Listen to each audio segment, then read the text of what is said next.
함께 읽겠습니다. 열매가 익으면 곧 낫을 내나니 이는 추수 때가 이르렀음이라. 아멘. 오늘도 은혜 가운데 거하시기를 주님의 이름으로 축원드립니다. 계속되는 비유의 말씀을 우리가 듣게 되는 것이죠. 오늘 세 가지 비유 등장하고 있습니다. 하나는 이제 21절로 22절 말씀인데요. 자, 사람이 등불을 사용하는 것은 반드시 비추기 위하여 사용한다는 것이죠. 마찬가지로 하나님 나라는 드러나게 되어 있다. 감출 수가 없다. 이런 내용입니다. 여기 이제 21절에 보시면 이제 말이라고 하는 표현이 나오는데 여기서 말은 타는 말이 아닙니다. 타는 말이 아니고 이렇게 구슬이 서 말이라도 할 때 그 말입니다. 그래서 이 말을 타는 말이라고 하면 이게 무슨 말인가 싶은데 이런 말, 이렇게 말 아래 감추지 않는다. 22절도 참 한 번에 들어오는 번역은 아닌데요. 우리말 성경으로 번역하면 이렇습니다. 무엇이든 숨겨진 것은 드러나고 무엇이든 감추인 것은 나타나기 마련이다. 여기 숨겨진 것, 감춰진 것, 우리 안에서 일하시는 하나님의 능력을 말하는 것입니다. 자, 그러니까 예수님의 존재, 사역, 하나님 나라 감춰질 수 없다. 이제 이런 얘기죠. 그 다음에 이제 이어서 나오는 비유는요. 당대 많이 사용했던 격언이었다고 합니다. 자, 어떤 격언이냐면 너희가 사용하는 그 되박으로 너희가 돌려받게 될 것이다. 예. 되박 하니까 이렇게 어감이 좋진 않네요. 너희가 사용하는 그 되로 너희가 그대로 돌려받게 될 것이다. 어떤 되를 사용하는지가 중요하다. 자, 이 말씀을 가지고 일상 경제 일을 가지고 예수님은 우리 듣는 일에 대해서 적용하시는 것입니다. 무슨 말이냐면요. 우리 들음의 용량만큼 들을 수 있다는 것이. 우리 들음의 마음의 크기만큼 은혜를 입을 수 있다는 것이. 그러니 잘 들어야 된다. 그리고 들음의 용량이 중요하다. 우리가 함부로 헤아리지 말고 내 들음의 크기를 작게 만들지 말아야 된다. 자, 이것을 얘기하고 있습니다. 자, 세 번째 비유는 26절부터 29절인데 자라나는 씨앗의 비유인데요. 자, 씨에 대한 얘기죠. 어제에 대한 얘기는 씨는 그래 큰 변수가 아니었고 어제는 마음밭에 대한 얘기였습니다. 근데 오늘은요. 이 씨가 중요합니다. 뭐냐면요. 이 씨라고 하는 것은 아주 작아 보이지만 이 씨 안에 모든 과정이 다 담겨 있다는 것이에요. 자, 씨 한 톨이죠.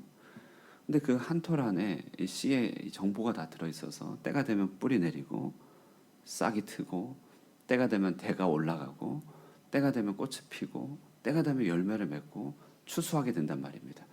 자, 이 모든 시간의 일들, 이 모든 과정의 일들이 한 톨 씨앗에 다 담겨 있다는 것이죠. 그러니까 당장의 크기가 작다고 하여서 당장의 눈앞에 보이는 것들이 없다고 하여서 아무 일도 없는 것이 아니라 반드시 때가 되면 드러나게 될 것이다. 이런 이제 자연과 일상의 일들로 얘기하는 것입니다. 자, 정리하면요.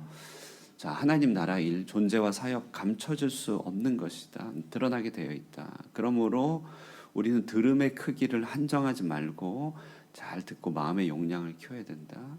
그러기 위해서는 우리 눈에 보이는 지극히 작은 것에 마음 뺏기지 말고 그 본질 안에 담겨져 있는 과정과 결과를 한꺼번에 볼 눈이 필요하다. 이렇게 이제 얘기해 주시는 것입니다. 자, 여러분 이 오늘 본문 우리 역사가 그대로 증명합니다. 우리나라 이제 초창기 온 우리 선교사님들의 기록 여러 기록 자료들을 보면요, 그 당시에 절망적인 한국의 상황들 많이 묘사합니다. 너무 가난하다. 정말 선교사님들 기록 보면 어쩜 이렇게 너무 가난하고 또 특히 이제 한국의 여성들 보면요, 세상의 모든 비통함들을 다 안고 있는 얼굴이다. 그리고 그 당시는요 그렇게 못생겼을 수가 없다. 이제 이런 여성뿐 아니라 한국 사람들이 너무너무 희망이 없다. 그리고 선교 열매가 없음에 대한 고뇌가 가득 담겨 있는 선교 서신들이 그렇게 많아요. 사람들 복음을 오해하고 이해하지 못하였고요. 복음 전파하는 자들이 이제 여러 가지로 강대국에서 왔기 때문에 복음을 이용하는 것이죠. 이용하고 뜻하는 대로 따라주지 않습니다. 그리고 서로 기득권 충돌하고요. 한국의 지도자들과 선교사님들의 알력도 있었습니다. 기대한 열매는 너무 적어서 실패감도 있고 더러는 풍토병으로 사랑하는 아내, 사랑하는 남편, 사랑하는 자녀를 잃기도 했습니다. 이들의 유해가 지금 서울의 합정동에 가면은 양화진이라고 하는 언덕에 그대로 모셔져 있죠. 외국인 묘지에 모셔져 있습니다. 그러니까 당대는 주님의 일들, 하나님의 일들이 매우 희박하고 왜소해 보였다는 것이에요. 그런데 그 속에 듣는 사람이 나타났고 그 속에 은혜를 입는 사람도 있었습니다. 눈에 보이는 대표적인 사람들은 큰 관심이 보이지 않았어요. 그런데 마음이 가난한 자들, 주의 복음이 필요한 자들, 이런 사람들이 하는 말씀 듣고 종으로 부름 받고 이들을 통해서 일어난 일들이 지역 단위로 국가 단위로 부흥의 흐름도 나타나고 사회 각계각층의 복음이 일하기 시작했죠. 여러분 저희 고향이 이제 제 고향이 섬인데 전라도 섬에 있는데 여러분 그 섬에도 교회가 몇 개씩이나 있습니다. 정말 그것을 보면서 언뜻 어느 날 어떻게 이런 일이 가능하지?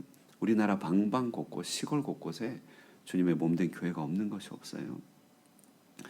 우리나라 신자들 위기의 때에 합심해서 기도했고요. 온 세계 복음이 확장되도록 지금도 힘쓰고 달려가고 있습니다. 자, 그러니 사람들의 시선은 당장의 흐름과 유행이 민감하여서 복음의 일을 못 보는 것 같아요. 사람들은 또 외형을 중요하게 여겨서 하나님 나라 일이 자꾸 왜소하면은 그것을 무시하는 것 같아요. 예수님 당대도 예수님이 어떤 종교적 자격을 갖췄던 거 아닙니다. 당대의 어떤 잠시 돌풍을 일으키는 야인처럼 보였을 것이에요. 그래서 그의 말씀을 듣는 이들이 그 마음의 그 되를 이렇게 작게 만들어서요. 마음그릇을 극히 제한하여서 예수님 사역을 한정지었다는 것입니다. 그렇게 하지 말라 얘기하는 것입니다. 우리가 읽고 있는 마가복음, 그 당시에 주님의 그 지극히 작은 일들이 확장되고 로마 시대에 퍼져나가 마가가 기록하지 않을 수 없었던 것이죠. 그리고 불과 몇 년 뒤에 로마 전역을 가득 채우게 되는 일이 있었습니다. 여러분 오늘날 베트남도 마찬가지죠. 베트남 기독교 인구 1.7%라고 합니다. 그런데 개혁 개방됐었을 때는 0.7%였대요. 그러니 이 사이에 속에서도요 조금씩 하나님 나라 일들이 펼쳐지는 것입니다.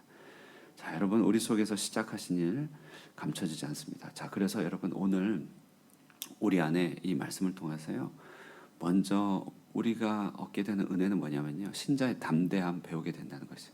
담대함 배우게 됩니다. 우리 안에 하나님께서 시작하신 은혜의 일들, 붙드심들, 주님께서 우리를 이끄시는 일들은요 감춰질 수 있는 종류의 것이 아닙니다. 우리 속에 하나님 존재가 인정되고 하나님께 의지하게 되고 주님의 영광을 위하여 살고 점점점 주님의 은혜에 녹아져 가고 이런 일들은요 내 삶이 비록 힘들고 곤고하여 하나님의 일을 말로써 덮어버리는 것 같다 할지라도 등경 아래 두는 것 같다 할지라도 그 빛이 사라지는 것 아니라는 것이에요. 밤거리의 등불은 보는 사람이 없어도 비춰지듯이 하나님의 일은 우리 속에서 스스로 빛을 비춥니다. 그리고 우리 안에 있는 하나님의 일도 감춰질 수 있는 종류의 것이 아니기 때문에 사람들이 못 알아본다 할지라도 내가 비록 질그릇 가운데 있다 할지라도 인정과 갈채가 없다 할지라도 더 나아가 박해로 그것을 덮어둔다 할지라도 우리가 소유한 복음을 우리는 빼앗길 수 없습니다. 감춰줄 수 없습니다. 여러분 그러니 담대하십시오. 오늘 하루 담대하시고요. 하나님의 은혜의 복음이 우리 속에 살아있습니다. 세상 사람들 앞에 내가 주를 믿는 사람이라고 하는 부분에 대해서 담대하시고요. 우리 스스로에 대해서도 담대하십시오. 우리 속에 일하고 계신 하나님 반드시 드러나십니다. 자, 그리고요. 그러므로 오늘 또 하나 오늘 본문을 통해서 얻게 되는 은혜는 낙담을 이기는 격려를 받게 된다는 것이에요. 무슨 말이냐면 하나님 나라의 성공 여부는 사람의 노력과 실력에 담겨진 게 아니라는 것이에요. 그것은 하나님 나라의 씨앗 자체 속에 담겨져 있는 것입니다. 그 속에 담겨져 있는 진로예요. 때가 되면 싹이 트게 되고 때가 되면 자라고 때가 되면 열매를 맺고 때가 되면 추수를 향해 나아간다는 것입니다.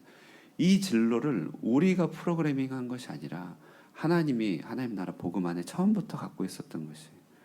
그러니 제때에 그렇게 하나님께서 이루어질 것을 당장 우리가 보이지 않는다고 낙담하지 말아야 됩니다. 더디다고 주저할 필요 없습니다.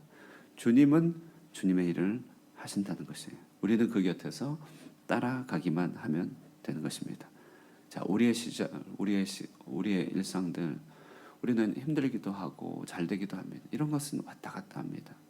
그러나 이 속에서 주님의 등불은 계속해서 비춰지는 것이고 주님의 나라는 반드시 드러나게 될 것입니다.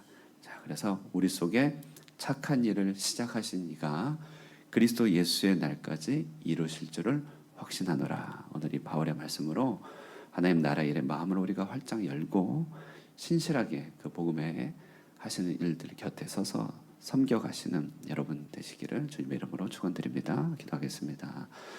은혜로우신 하나님, 오늘도 주님의 음성을 듣습니다. 때로는 눈에 보이는 현실 때문에, 때로는 우리 자신의 연약함 때문에 하나님 나라 일이 감추어진 것 같고 그 드러남이 멈춰진 것 같아 낙담하고 두려울 때가 많이 있습니다.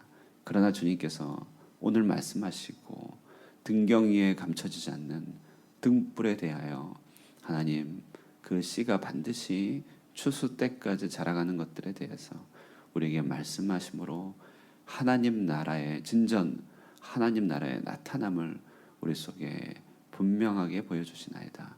그러므로 하나님, 우리의 현실과 우리의 어려움에 시선 뺏기지 않게 하여 주시고 처음부터 시작하시니 우리 속에서 착한 일을 시작하시니 그가 그리스도의 날까지 반드시 이루실 것을 믿음의 눈으로 바라보며 오늘 하루도 담대함과 낙담을 이기는 격려를 받으며 주 안에서 승리하며 살아가도록 함께하여 주시옵소서.